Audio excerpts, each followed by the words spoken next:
Ladies and gentlemen, welcome back to Somos Mas, the official podcast of Somos Mas NM, and your source for the latest news and notes on New Mexico United and the New Mexico Runners. My name, of course, is Seth Bidoff, and joining me this evening, the suspenseful Earl Nieto. Mugdef over in the chat before we even get started. We're just trying to build the suspense here. We're gonna time this out and wait about 6 months and tease everything before we can finally say they're here. So that's what we're hoping for. That's what we're aiming for. Just wait till we start dropping QR codes. That's how you know it's getting real. That's the next step. That's the next step in taking over the blogosphere, the podcastosphere, whatever you want to call it. We're gonna drop some QR codes with some knowledge and maybe some creepy videos. I don't know. We'll figure it out. But thank you guys all so much for being here. It is Tuesday night. We are back. We're happy to talk about 3 points for New Mexico United. We're going to talk about the FC Juarez match just a little bit, and we might be joined by a special guest here later in the evening to talk about San Antonio FC. So just a word of note, I might have to pop up here in just a moment. I'm expecting someone at my door. So if I have to pop up, Earl's going to try to vamp possibly and carry you guys through the break. Earl can I cannot guarantee any kind of quality that you will get during that time. Earl can talk some Wyatt 6. That's what you can do. I think talk some Wyatt 6 and some interesting action with Liv Morgan. So plenty of topics that Earl can talk about there. You're jealous. I mean, to be fair, I don't quite know what's going on with Liv Morgan. Is she trying to be with Dom? Is she trying to be with another member of Judgment Day? And why did they give the belts back to them? I'm sorry. Like, why? They need something to keep them relevant. I mean, obviously with Rhea Ripley going down, losing the title, that took a big name off of her, a big name off the group. Giving the title to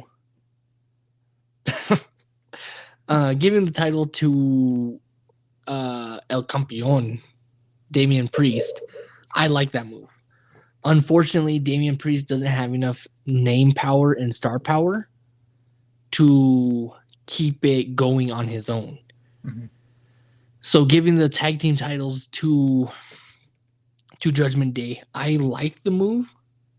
Just because it keeps them relevant, it keeps the storyline fresh as to what Liv Morgan's going to do next. And that's what makes it interesting. I can tell you now with the Wyatt 6 storyline going on and the Wyatt 6 return, it has me super glued to my TV right now. Yeah, definitely interesting. They certainly put together some very cinematic things, and they put together another video this past weekend, basically Uncle Howdy interviewing Taylor Rotunda. That's his name.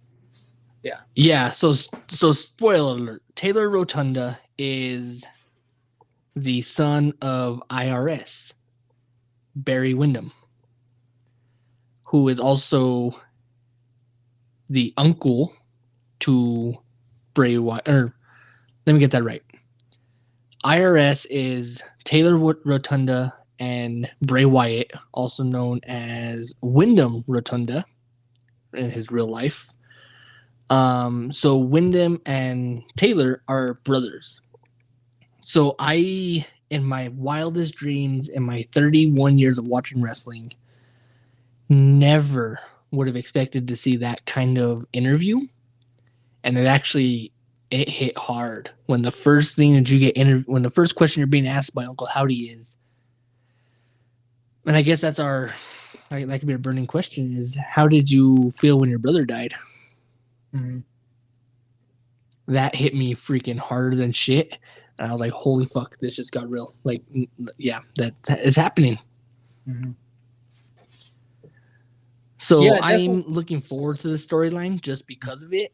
And if it's going to be an alter ego where it's Bo Dallas, it's his character name, with an alter ego of Uncle Howdy, sign me up. I'm all for it. Yeah, there you go. Very, very reminiscent of Bray Wyatt and The Fiend. So I think they've set themselves up to do some really great things with the Wyatt Six. It'll be interesting to see what they do going forward. And also pray for Pat McAfee because God knows where he's at. So he actually did put out a video today. He is, in terms of WWE storylines, no one knows, but real life, they had some family emergency. Yeah. Pat McAfee reported his father-in-law unexpectedly passed away over the weekend. So, but yeah, it's a lot of interesting things. Do you think Miz gets his WrestleMania moment at SummerSlam? I think Miz wins the title back at SummerSlam in Ohio. There you go. Okay, I think curious. That's what it's going to come down to. It's going to culminate into that, where now until SummerSlam, it's going to be the build up for that, where him and R-Truth keep it comical, which God loves R-Truth, that's for sure.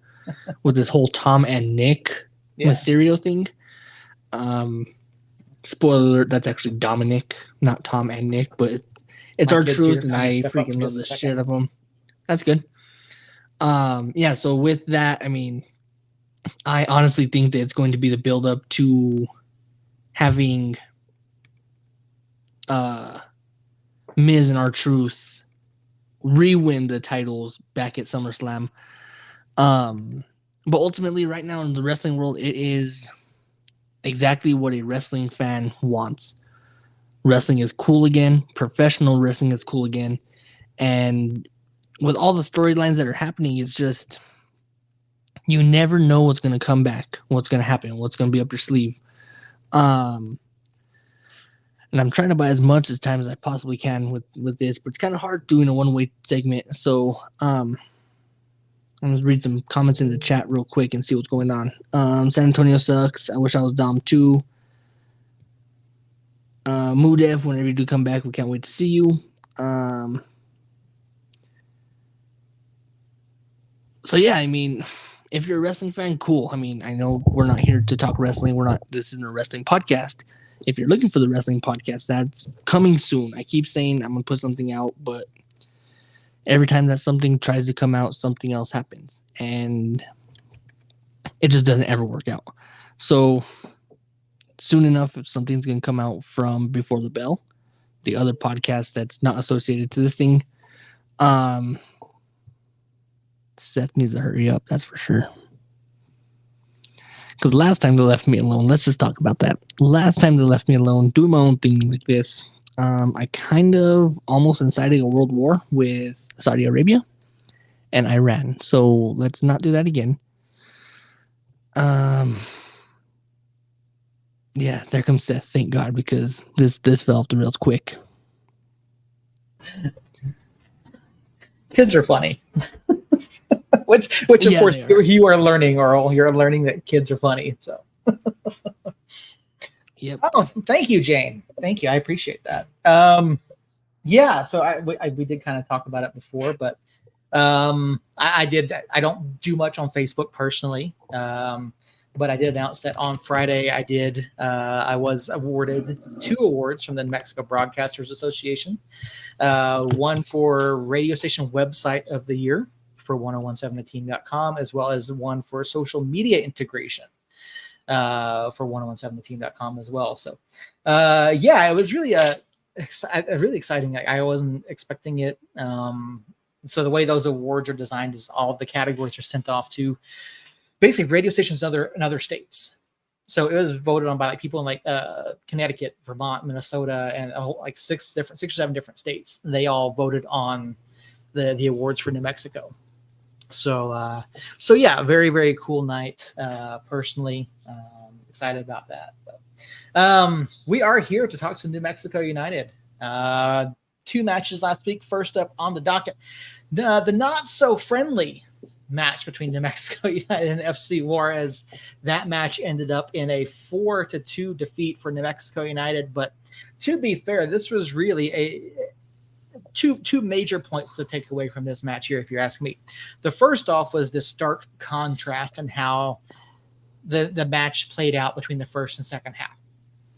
The second was, can we blame Charlie for this match? Can we blame Charlie for the outcome of that match? Now, I hate to put, the onus on a local referee, on to put the ending of a match on any sort of referee. The referee should never be the story, but there was absolutely a defining call in the closing minutes of the match that was clearly wrong on Wednesday night against FC Juarez. But when you go back and you look at this match in general, I mean, Earl, what do you think was the key difference between the two halves? And did you think after we got those 2 goals there in the second half, did you think we had a chance to potentially pull out a win in the friendly? So let's rewind the tape a little bit to last week when we gave our predictions. Mm-hmm. I'm pretty sure I predicted a win. I don't remember what you guys predicted, but I'm pretty sure I predicted like a 2-0 win. Maybe it was 3-0.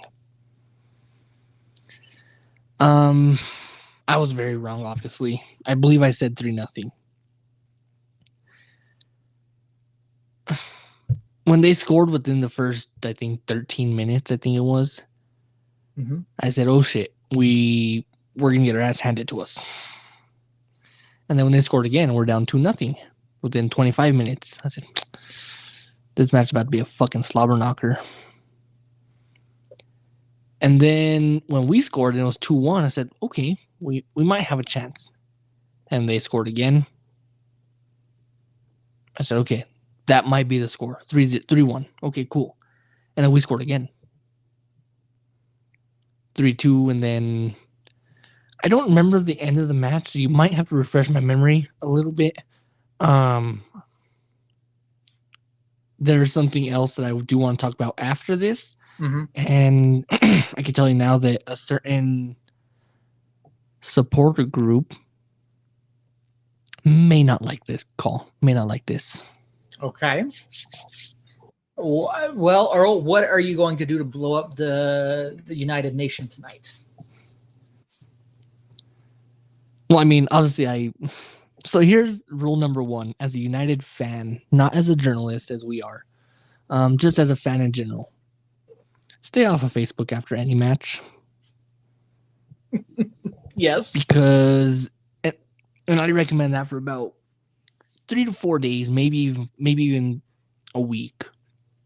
So I'll let you talk about the end of the match, and then I will go into my soapbox and go from there. Okay, we'll let Earl gather his thoughts. But yeah, going down 3-0 in the first half, obviously not a good look. FC Juarez looked to be in a very good spot, considering that was their first preseason action. To see the changes that Quill put out at halftime, now obviously both sides are going to make a significant number of changes throughout the match. United came out and they pushed the issue and they forced it, and they earned 2 goals back, come back to within 3-2, and then near the end of the match, there was a shot on goal by FC Juarez, and Tony Herbert turned, and the ball appeared by all accounts, from the replays, from the live watch, to go off of his hip. I did not see it hit an arm. I don't think anybody saw it hit an arm. However,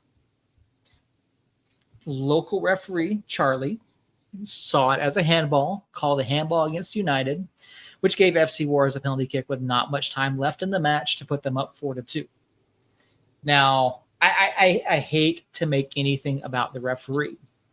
And yes, this is a friendly match, but that completely killed the opportunity for United to end up with the comeback there, despite what they had done so far in the second half. And Charlie's a friend.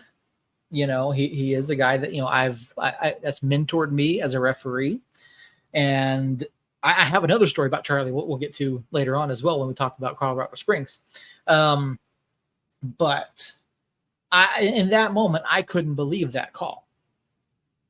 So, to those of you who saw it live or in a replay, did Charlie make the right call on Wednesday? So I'm going to jump in and chime in real quick. I've been a referee before, back in my younger days when I can run a while. Granted, it was for 8-year-olds, but God bless my AYSO days. Regardless of that, no referee is perfect. Mhm. Do I think it was the right call? Absolutely not. Am I going to hound and hunt the referee for weeks on end because of it? Absolutely not. It was a friendly match against a non-friendly team, with an El Paso van parked in the parking lot. Mhm. So, how friendly exactly could it be if it's an El Paso affiliated team with the El Paso van parked in your driveway? So, on top of that, I mean, Charlie, I guess is his name. He did the best he could. He tried to control the match, especially at the end where tensions got tough. Saw a red card come out. Saw maybe 2 red cards? 3 red cards. Jackson, Jairo Hernandez, Herrera, Jairo. I'll have to go back and check it. Henriquez, wasn't it? Yeah, I think it was it. I'll double check that. And then Coach Nate Walzer, all sent off. Right. So yeah, so I mean Jackson got his red card for a yellow card, for a double yellow. So that one warranted a red card. Okay, cool. I get that part. The kerfuffle at the end of the match and the dying minutes of the match. Torres. Yeah. I think the kerfuffle, because Charlie did good the entire match. Mm-hmm. It was a pretty clean called match until the kerfuffle on the sideline, where we saw Nate Walzer get thrown and we saw Jairo get thrown out too. After that, that's kind of where shit hit the fan and the match became tough to watch, for lack of better words, for sure. After that, that's when we saw the invisible handball. Mm-hmm. If you talk to Harry, I mean, Harry probably saw it clear as day. Because Harry's still sitting on the Chris Wehan handball back in 2010, I think. Hey. Handball. Exactly. Harry's still stuck on that from like 1995. Eventually he'll move on, but that's whatever. But other than that, I think Charlie did a really good job. Do I think he made the right call doing the handball? Absolutely not. But at the end of the day, it's a friendly match. Charlie's a fairly newish referee. No. Charlie is one of a handful of referees we have from the state of New Mexico that are reffing any level professionally. He is a mentor. He's also a local assigner. He's been reffing for several years. Okay, I didn't know that. My apologies to Charlie for taking away some of your years. I truly sorry about that one. But really, at the end of the day, like I said, Charlie did good until he was ready for the match to just be over. Meaning, he had to toss out 3 people from the match already. It was a long match because of penalties and the El Paso 2.0 type team that we had to play for FC or F. They left out a couple letters in their name. It was FUCK Juarez. So yeah, it's the past. It's whatever. Charlie made a mistake at the end of the day. Like I said, it didn't cost anybody anything. It was a simple, friendly match. The most it might cost, I think, is Jairo because he still has regular duty to play. Correct? No, he does, but it's not going to matter. It's not going to affect anything. Okay. So yeah, so at the end of the day, who cares? I mean, it sucks because it happened. But at the end of the day, that's what those friendlies are for, is to get better. So you just essentially what happened is you gave our keeper another chance to practice penalties. Mm-hmm. So at the end of the day, I'm cool with it. It's whatever. Life happens. Life goes on the pitch. We obviously came back and had another one at the end of the week to make it more interesting. Yeah, I felt like we did a pretty good job, particularly, in the second half of the match against FC Juarez. A lot of good tactical changes. I felt like we handled, what they were doing better. And I like the fight. I like the fact that they did not quit. I like the fact that this club fought against a Liga MX side that is, clearly trying to fight for, an upper spot in the Liga MX this year. So, that was impressive. I like that. But as you mentioned, Earl, there were some interesting comments on social media after the match. Now, we already advise folks don't go after any loss. After any match, win or loss or draw. Because there are certain individuals who do tend to go way too far with what they say and do, even on nights that things are going well. But after FC Juarez, there were a lot of comments, and Earl, there even seemed to be some animosity. I think it's the right word, between members of the Curse and other supporters groups that are over there at 118, 120. So talk to us about it, Earl. So like you said, stay off Facebook after any match for at least a month because you're still going to see it after a month. With that, where do I even start? I mean, here's where I'll start. The fact that you had Mexican American supporters. Let me correct myself. You had supporters of a Mexican nationality supporting a Mexican team that we are playing. On any other given day, those Mexican supporters are also cheering on New Mexico United. So they're United supporters who also happen to support FC Juarez. Does it matter if they're sitting in your freaking supporter group? No, who cares? Let them talk all the shit they want. At the end of the day, you guys can have a beer together. You guys can go get trashed in the freaking parking lot after the match anyways. Who cares? The part that doesn't bother me. I get it. You don't want rival supporters in your supporter group. I get it. Okay, cool. I'm all about it. The part that bothered me is not the fact that you called out the rival supporters in your supporter group, is the fact that you then didn't get the answer you wanted. So you had to turn around and call out the club that you claim to love, saying that they're putting profits over people. That's the part that hit me hard. Because, for one, I didn't grow up a soccer fan. I'll tell you now. Never in my wildest dream that I think I'd be a soccer fan, much less a journalist for a local soccer team.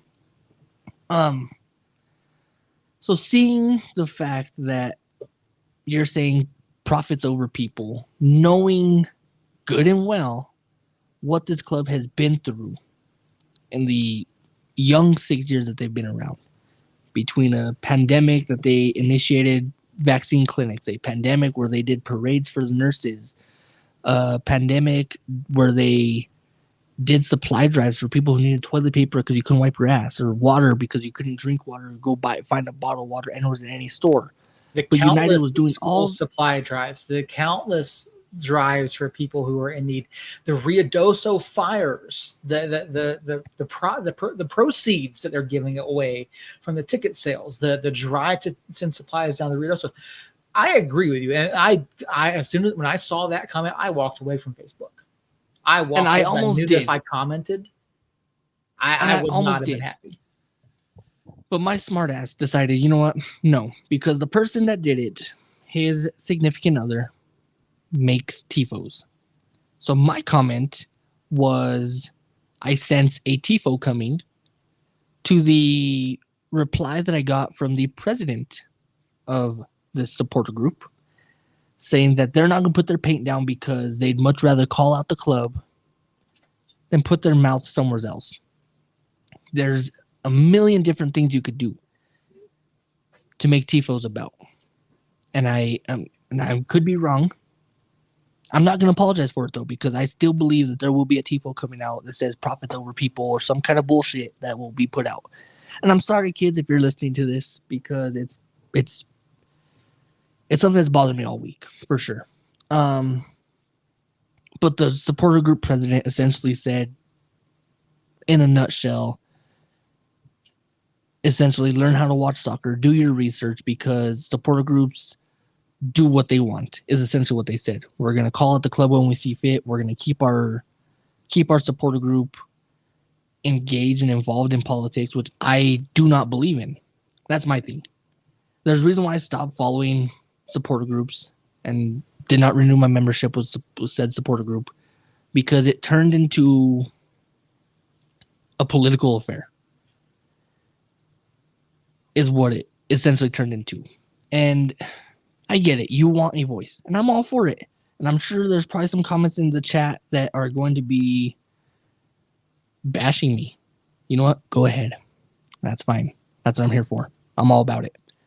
But at the end of the day, my opinion, my personal opinion, for not Somos Mas's opinion, my personal opinion is your supporter group, you're all about supporting everything else. Free rights for women, equal pay for whatever on the pitch, all that.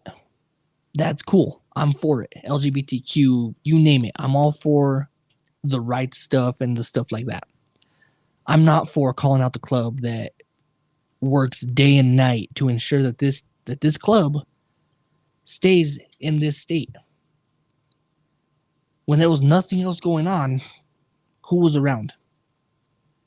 United. Who was driving millions of miles across the state, across the country, to go put on a soccer team, put on a soccer show for you because they couldn't do anything here? They could easily say, you know what, we're out of it. And Jorge, I'm going to read your comment out loud. Some of those comments made me feel left out of the fan base. As a dual supporter, it felt as if it was a racial and political thing after a while. I opted to just leave it alone. And I apologize you felt that way too, because essentially that's what it became, is I'm a United fan. I've been preaching and preaching and preaching on this elitist storyline with the club signing only academy kids from Albuquerque. I'm going to drop that soapbox. I really am, because the curse showed me this weekend this past week, that they are the elitists. If you are not a sole New Mexico United fan and you support another group that you're playing, essentially stay out. Go away. Well, and to your points here, Earl, to let you kind of regather, there's nothing wrong with criticizing a club. There's nothing wrong with having a voice and saying, hey, we disagree with what you're doing. There were several supporters who voiced their disapproval with some of the sponsorships over the past. Yeah, and so that's not what I'm saying. So no, and that's along the same lines. The supporters, supporters groups, the club is open to criticism. They are a public entity, right?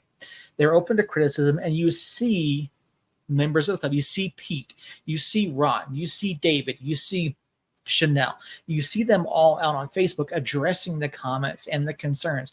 You see them trying to address some of the things that people are experiencing week in and week out at the lab.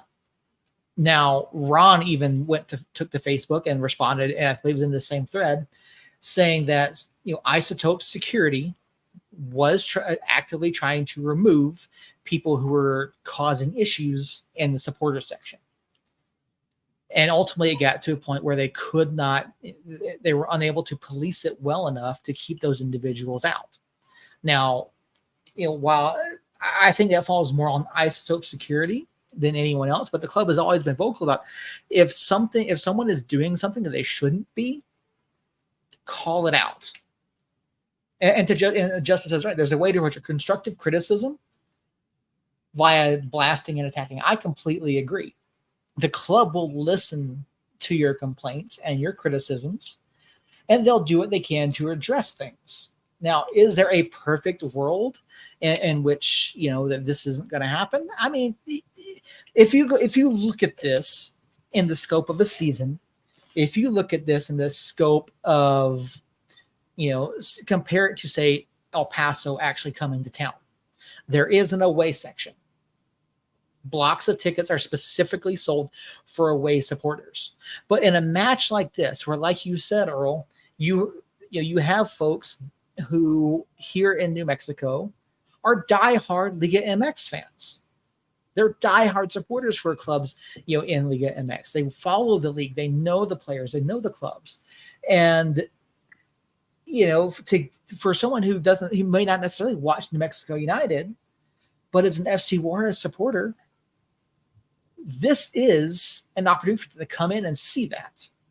You're going to have people like we talked about earlier. There are going to be dual supporters, people who support both, but you still have to hold everyone to the same level of decorum, no matter where they're at. And so that's not my point. And so I might have missed it when I walked away, or ran away, as you guys saw me running across the house. I'm not saying don't hold the club accountable. By all means, hold the club accountable. But do it in a better way. Because do you honestly think, and I'm sure, David, if you're listening or watching, I'm assuming you are because I just got an invite from you for this weekend.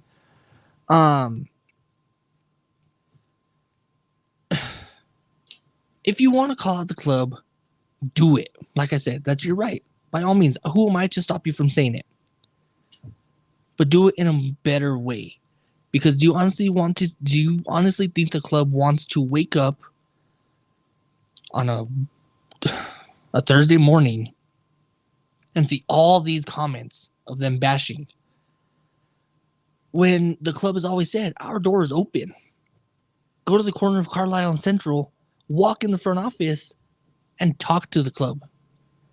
Instead of bashing them on Facebook, now the Liga MX supporter who's trying to get into New Mexico United, all he sees is this shit.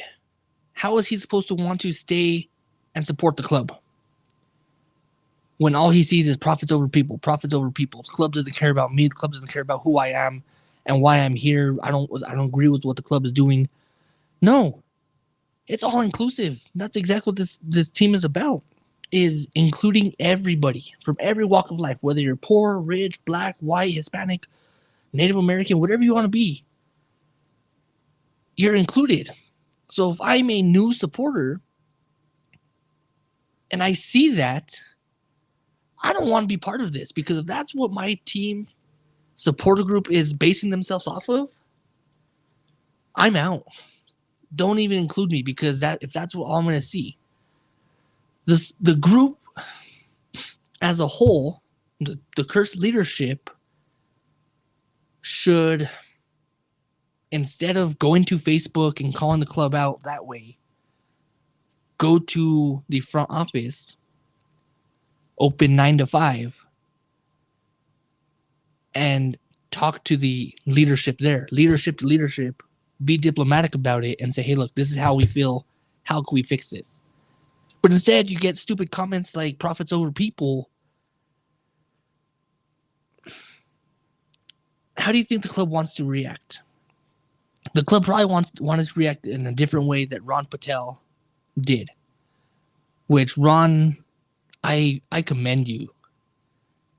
I commend you, because the comment that you left in response was 18 million times better and more professional than what I would have done.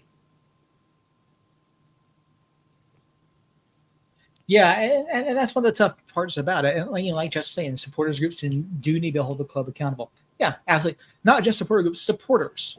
Any supporter of the club should be able to voice their opinion and hold the club accountable for decisions they make.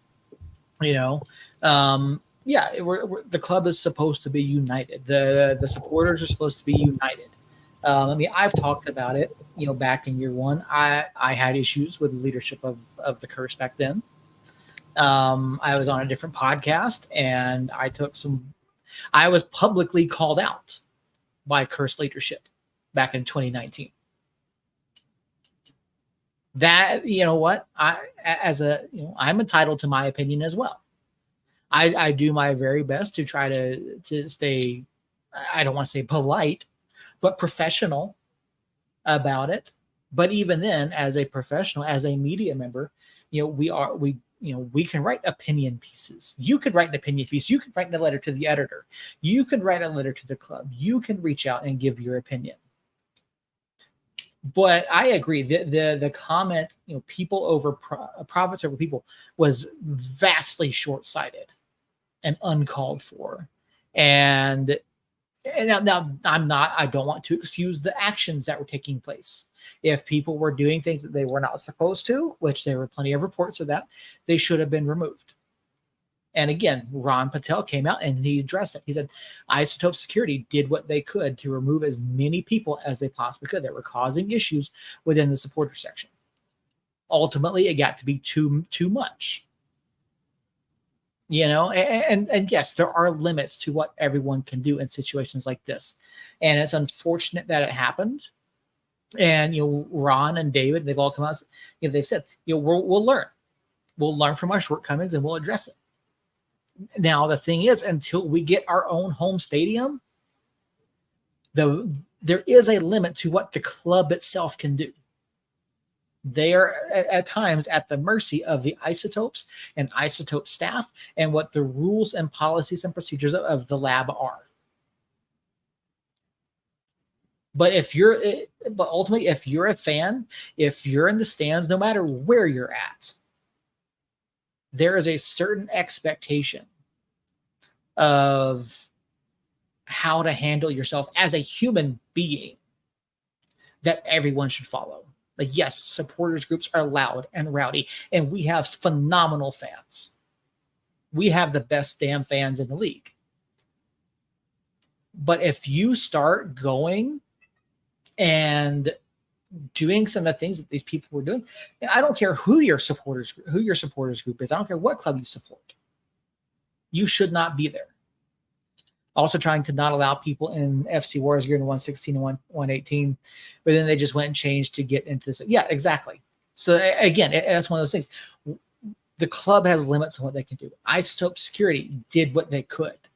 And Ronnie said they were overwhelmed. Isotope Security was overwhelmed by the amount of people trying to get down into the supporter section as well as the friends and family section. And again, I've said this for the past several years. Isotope staff, Isotopes Park, the Isotopes themselves, they are vastly understaffed and unprepared for something like soccer, like high level soccer. They are vastly unprepared. So, we can sit on this soapbox all night, and I'm more than willing to do it. But at the end of the day, like I said, if you support the club that has given you 6 years of nothing but great times. I mean, granted, there are some times in the supporter section where I walked out with beer-covered jerseys, or it's happened. It happens in supporter groups. They get supporter sections. They get wild. They get rowdy. I'm all for it. I really am. I'm all for smoke bombs and chanting and doing all the fun stuff if it's professional. Now, like I said, it crosses a line when you leave the supporter group where it's at, the supporter section, and then voice your opinion on Facebook calling out the club that's given you so much. That's given countless hours of everything that they possibly have. I mean, you look at one staff member, and I'm going to call him out because God knows I love the crap out of him, David Carl. David is doing about 55 different things on one match day to where now he's a PA announcer. I mean, if you have an issue, take it up with them in a respectful way. Go to the club, like I said, go to the front office and say, hey, look, this is my issue. what can we do to fix this? But instead, you go to a Facebook group and you were insistent on stating profits over people. I don't agree with that. Yep, I agree. Yeah, and everyone at the club, especially on match day, they're just constantly moving and doing things, and it's incredible the amount of stuff that they do. And I highly recommend, if you've never done it, go on the game day tour, get shown around by Ron. The club president does the match day tour, takes you all over the stadium, introduces you to the game day broadcast staff, introduces you to the operations people during the day of on the day of a match. Go and do it and just see how much these guys do and how much they care about this club and the community and the people around them. And not even that, though. I mean, you look at any given day. I mean, another good friend of ours, Tyler Ortega, the face of United because he's on the broadcast for ESPN. Tyler, a recent Facebook post I saw with the wildfire reliefs they have going on. So on top of the calling duty, play call duty that he has, which he does phenomenal at, by the way, which, speaking of that, whoever is replaying the replay during the broadcast near Tyler's microphone, keep doing it. I swear to God, it's the best, because it's like 5 minutes later and you still hear Tambakis with the save. So it's incredible. I'm all for it. But if you look at Tyler, he's doing the broadcast play-by-play. In the front office, he's also selling tickets, and he's also loading supplies to drive to Ruidoso and drop this supplies off. The club is a very, very small knit group, that's for sure. And they are stretched thinner than a sheet of ice in Antarctica at this point. So I guess this will be the last comment, because we still have two things to talk about before we get out of this place. We said we'd be off by 9 o'clock. That's not going to happen tonight. If you have an issue, by all means, voice your opinion. But don't do it on Facebook. You know where the club's at. You know how to get a hold of them. Message them on Facebook privately. Go to the front office. Talk to them. Talk to Peter. I mean, Peter's willing to give his freaking number out to you so you can give him a call. At the end of the day, Facebook's not the way to bant and banter about your poor experience for the first time. Well, again, Justin, to your point, to an extent, yes. I mean, I'll be honest with you, I've had conversations about going to work for the club. I have. Has that happened? No. Is it likely to happen in the next year or two? Probably not. I would love to go work for the club. And I know there are others that would love to go work for the club and be a part of that as well. But again, a lot of it is that they are so dependent on the Isotopes and their staffing right now that there's not, again, there are limits to what they can do. And like I said, they have people that do so many different things, from working in the front office to match day to all sorts of things. It's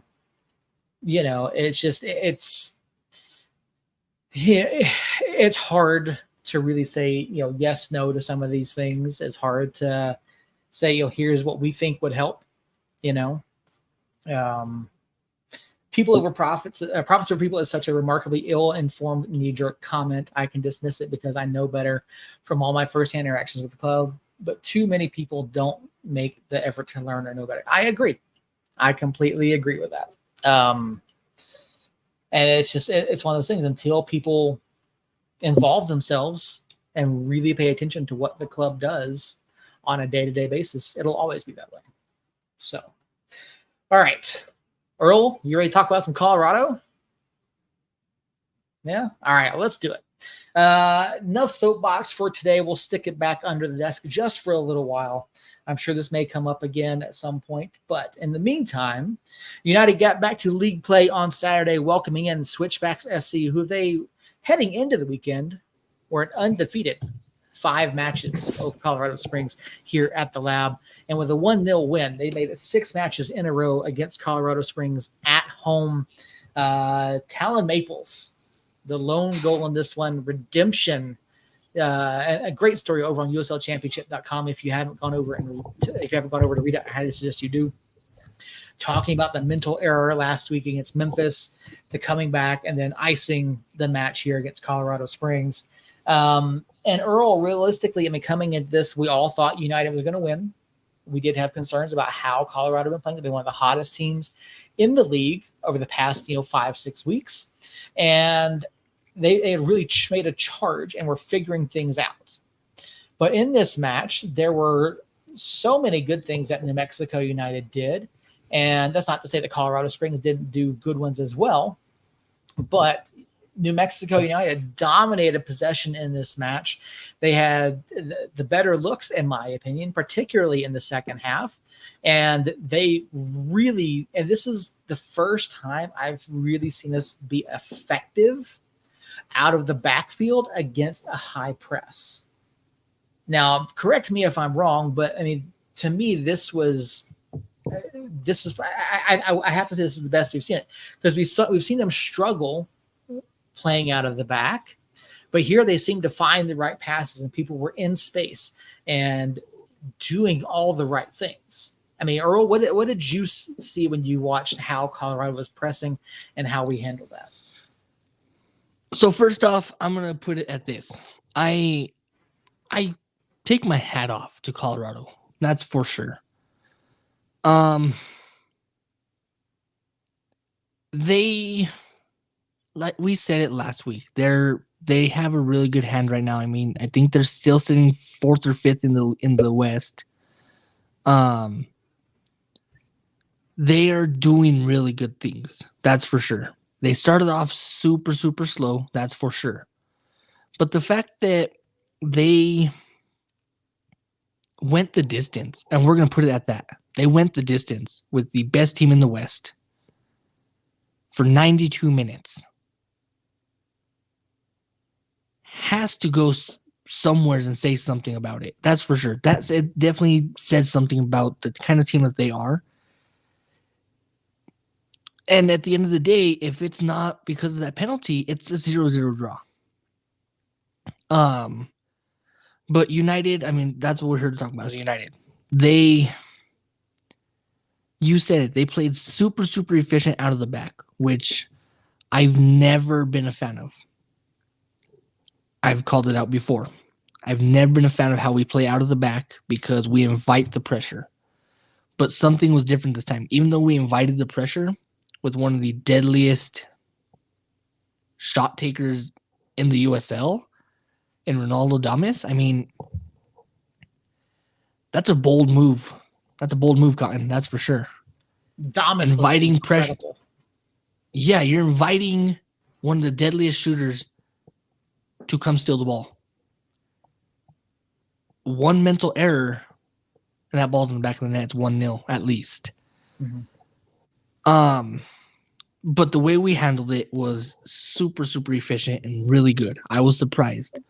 I was more surprised with the clean haircut Alex Tambakis, which I knew you were going to pause it right there.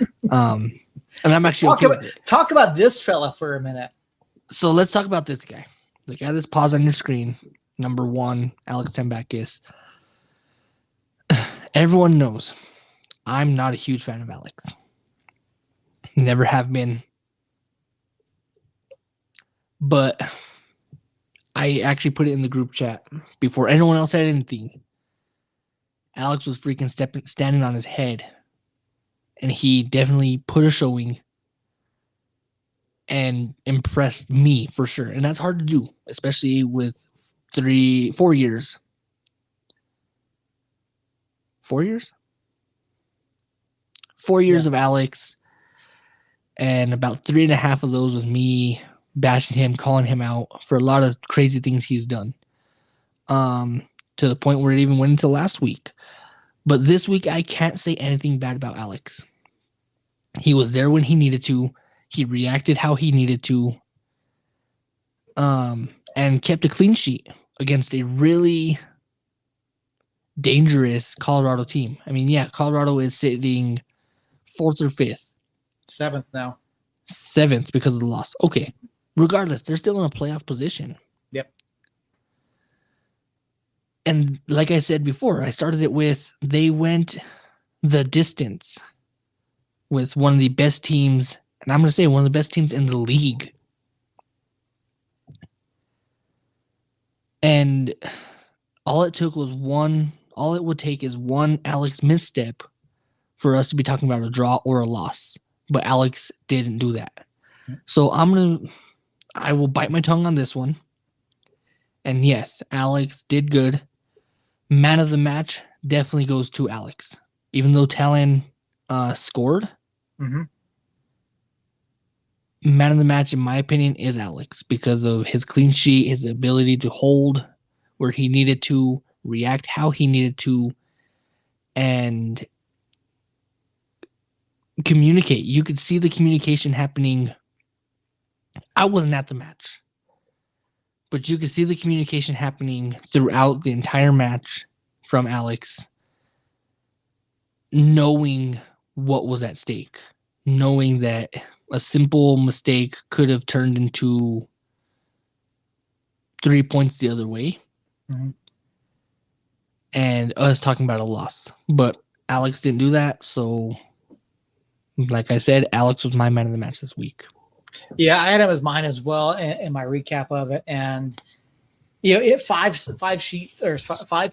saves on the night. I'm waiting for the official stat line to come out. But I believe that Alex is 5 or 6 saves away from the all-time record. I'm waiting for verification on that. So there is a chance we could see a record of for Alex coming soon. But no, he played phenomenal. If you watched the match, you saw Damas playing really well off the shoulders of the defenders in the first half. You saw him doing the things and getting into space and causing some trouble. But Alex and that back line, they didn't give anything up. So full credit to them. And obviously here with the penalty call in the 89th or the 90th minute, clearly a penalty. You see Duke LaCroix step in front of Akale, take him down, and clear foul. Okay. And Talon talked about it after the match. We asked him, how did you get to be the one to take? He goes, I practice. He goes, I say after practice and I take big PKs. He goes, I felt confident. He said it's a player's decision on who goes out there. Now, Coach has said if Hursty is out there, he's the one taking it. But without Hurst out there, it was a player's decision. They decided to send out Talon. And if you rewatch the match, if you rewind it just a little bit, you can see that conference happening in real time. It's not a pre-decided decision. In real time, right after this, it might show it on this replay. Let's see. Right. Come on. Watching water boil here. Oh, it doesn't show it. No. Right before this, you could see the conference happening where all the team is, hey, well, why don't you? And then you can see Talon step up and he raises his hand, he walks up and takes it. And I saw that and I said, there's no freaking way that players like Zico Bailey, Daniel Bruce, Akale, Hernandez, there's no way on earth that we see a defender take the penalty when the game's on the line. Mm-hmm. No way on earth. I've seen crazier shit happen. But then they proved me wrong, and Talon stepped up, squared the ball, and scored the goal to win the match. Yep. Definitely a ballsy move. But at the end of the day, Quill has said it. I want to be aggressive. How much more aggressive can you get when you're sending your star defender to take a game-winning penalty? Yep. Yeah, no, it worked. It worked well, and Talon he stepped up. He got to the spot. No stutter steps, nothing fancy. Just put it in the bottom right corner. Strictly business. Yep, that's all you got to do. Great take by Talon. Great win for the club. With the rest of the results around league, United maintains has increased their lead in the West to 3 points, and still with matches in hand over Sacramento and other clubs. Before we leave this match here, there is one more thing I do want to talk about. And for those of you that are part of the Discord, that are on the subreddit, you've already seen this reported and credited, credited to me over on Reddit, which I do appreciate. There was a call moments before this still right here. If you saw it, there was a ball played over the top where Christian Herrera was coming well off of his line. Bruce Hughes played in behind the defenders.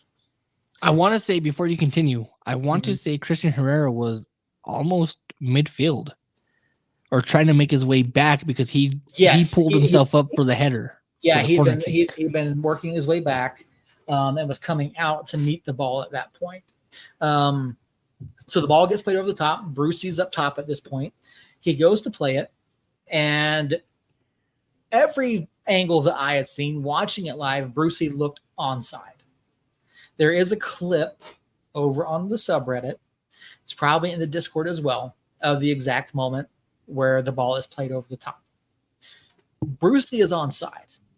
However, we see the center ref hand up, blows the whistle. If you're not familiar, this is the offside signal. If you're the center referee, hand straight up. We were bewildered in the press box as to what happened. And I said, can we get a question to the referees? I know in the MLS, the media is able to send a pool question to the referees, okay, to get clarification on something, to ask the question of the ref, a situation that happened. And so I'm like, well, why can't we do the same? So Charlie, the center from the FC Juarez match, was the fourth official in this match as well. There was a comment on the broadcast that the fourth official called Brucey offside. Now, the fourth official cannot actually, in fact, make a call. Brucey's offside, play stops. That's when he boots the ball high up in the air, comes down, play starts going back the other way. We were able to get a question to the referees, partly because we know Charlie. And the question was, who made the offside call against Bruce? Very simple. Because the AR, if you watch, never raises his flag. The AR never calls Brucey offside. Only the center. We found out, and this was confirmed by the referees, that while the AR was running down the line, keeping pace with Brucey and the ball, his microphone picked up the Colorado coach yelling something to the effect of offside or he was off. The center believed it was the AR and made the call of offside. I have never, and I've been reffing for a few years now myself, I have never heard of an official not conferring or at least looking for some sort of signal from his AR unless they're terribly inexperienced. They have a comm system. As I said, the microphone picked up the Colorado coach. Why the center did not clarify that with his AR, I don't know. Now, granted, we don't have VAR, but an inexplicable mistake by it's the also the first time that I've seen it to where it halted a goal scoring opportunity. Mm-hmm. So typically the play continues. If he scores, he scores. Then we confer with the ref, the AR, to see if his hand is up. I've never seen the center ref stop play because he felt like there was an offside immediately as soon as Brucey touched the ball. Well, so the way the law is written, once the attacking player that is in an offside position becomes involved in the play, So if Brucey is offside, but he makes no play on the ball, there should not be an offside call. If he starts in an offside position and then plays the ball by engaging on that ball, that is when the offside offense occurs. So the referee, but he didn't engage in it until he got to the box. Right, say it doesn't matter. So that's where he engaged. That's where he becomes involved in the play. If Brucey just stands there, it's a dropped call, that's for sure. Because it was a poor call. Yeah, but no, it was confirmed because that's what happened on Brucey's offside call. He was onside, and it cost United a chance. So by the law of the game, if Brucey had been offside and engaged and became involved in the play, it would have been the correct call. Again, Brucey was onside. We have that confirmed. So now, whether or not we can get questions to the referees in the future, I don't know. Like I said, it may just be because we know Charlie because he's a local. But it was a moment they were like, what just happened? Because at that level, at this level of play, I have never seen a referee give an offside call by himself. Now, you do it all the time when you're doing, at lower levels where you're doing like a 2-man system or you're doing a solo center. I've done it.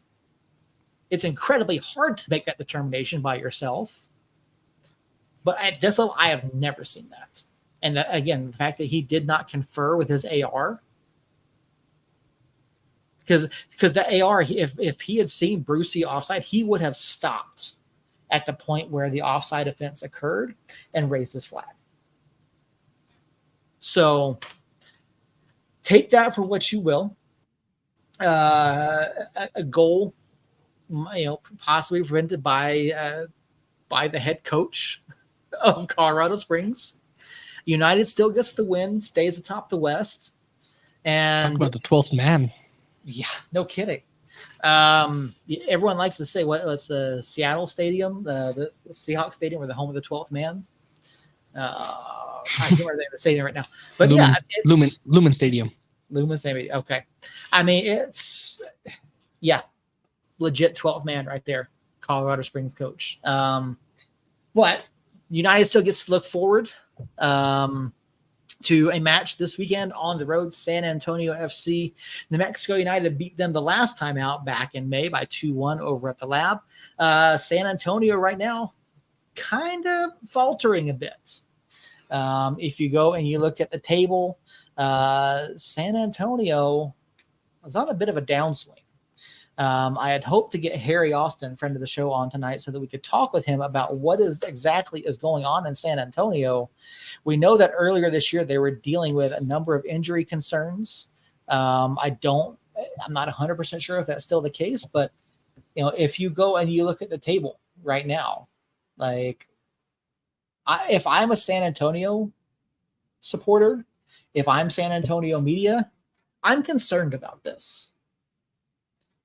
4 losses in a row. You've got losses to El Paso, of all teams, FC Tulsa, Indy 11, and Birmingham Legion. So if you're San Antonio, you've lost to 2 of the bottom 3 teams in the Western Conference in the past month. What's wrong in San Antonio? I don't even know where to start. What's wrong with San Antonio? I mean, we've seen some messages from Harry regarding San Antonio, and it's not pretty. That's for sure. San Antonio right now, it's actually disheartening because San Antonio has always been one of those teams pretty much guaranteed to be top 5. And seeing them sitting in 11th, it's hard to believe that. I mean, it's San Antonio. I don't even know who's on San Antonio's team anymore. So I know the question's already burning. Who do we watch? I don't know, because who's going to be injured? Who's going to be out? Who's not going to play? They're pretty good at home. That's the only scary part. 3-1-4. Mm-hmm. They're terrible on the road, that's for sure. But I mean, at the end of the day, that's the thing. Who's on their team that we have to watch out for? Who knows? Because we could look at their roster and see all these people. But at the end of the day, who's going to be available? Yep, that's exactly going to be it. And you look at the home form versus the away form. Obviously, 4 draws at home, not ideal. You do want to find a way to secure those points at home. Of their last 4 matches, only one of them has been at their home field. And you have to go back, even if you go back to Memphis. So they've won 1 of 5. They've scored 2 goals in 5 matches. That doesn't bode well for any club. And I have concerns about San Antonio. I'm not convinced that that's a coaching issue. I think it's a health issue. I think it's a chemistry issue. And at this point, I'm starting to get concerned. This is week 17. This is the halfway point of the league season. And I mean, now, to be fair, San Antonio is still only 4 points out of a playoff spot. We're talking about playoff spots. We're going to be getting into that nitty gritty here fairly soon about who's in, who's out. And right now, San Antonio is not living up to the hype that any of us expected. And I just don't know what to think of this club right now. They did not look good against Birmingham. They really have not looked good in some time. And I'm struggling. Look, Jake LaCava, the new signing they thought was going to bring them hope has not really done much for them since coming. I don't know. What are you watching for this weekend, Earl? I'm watching to see nothing about San Antonio. That's the thing. I'm watching to see how United reacts to playing a lower level club, which we've never fared well with doing. We always seem to play down to that level. So that's what I'm keeping an eye out for is, does United play the top level football that they've been playing, or do they take San Antonio for granted? Well, do they lower themselves down to play that? That's the only benefit we have at this point. Mm-hmm. But like I said, at the end of the day is, do we lower ourselves down to San Antonio level and play their ball, or do we play Quill ball and continue trying to score in the 92nd minute? Yeah. If we play Quill ball, I think we're fine. But if we decide to play whoever the hell San Antonio's coach is these days, is it still Alan Marcina? Yeah. Marcina.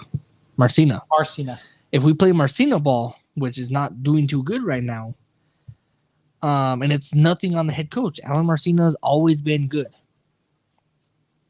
So it's a chemistry thing. Like you said, there's been a lot of injuries, a lot of illnesses, a lot of missing players. At what point does that chemistry come back together and it becomes the San Antonio that we know, that we've known forever? Mm-hmm. Which we've never fared well in San Antonio. Actually, no, I'm wrong. We always fare well in San Antonio. They fare well here. It's always been one or the other. It's always swapped. The past few matches have been fairly even. All time, our record is 6-5-1. So I mean, the statement still stands. Do we play San Antonio ball and drop ourselves down to that level, or do we play our ball and continue to fight until the end of the match? Yeah, I definitely agree with you. This is not about what San Antonio does. It's about what we do away from home. Our away from home record is not great. It's not. 3-4-1 on the road. Now we've fared. I would argue I think it's like 1-2-0 against west of the Mississippi teams. But I feel like this is an opportunity for us to come out, be aggressive on the road. Yeah, exactly. Not crossing Mississippi. This is a chance for us to come out, be aggressive, put our stamp on the match early, and like you said, play quick ball. And honestly, I'm going to say for us, if we can play at the same level we did out of the back against Colorado, I think we can tear up what San Antonio has on the pitch on Saturday. I'll go ahead and throw it out there. I'm going to say 2-0 on the road. Okay, and yeah, you said it. If we can play Quill style ball, where we're playing out of the back efficiently, we're firing on both ends, we're getting back on defense and not getting beat, we have a really good chance. But if we decide to not play Quill ball for whatever reason, and we wind up playing their style, then it's going to be a hard match for us because obviously they know their style. They know how to beat their style, I would think. I would hope that they know. If they don't know how to beat their own style, then they're kind of hurt in their own right. They're dead in their water. But I don't think we play their ball. Based off of how we played against FC Juarez, where we continue to play. Based off how we decided to play against Colorado, where we had our defender take a penalty kick. It shows the aggressiveness that we have. I think that we stick to Quill ball. It's going to take a couple minutes to get used to the play, but at the end of the day, I think we play Quill ball. And you said 2-0? Mm-hmm.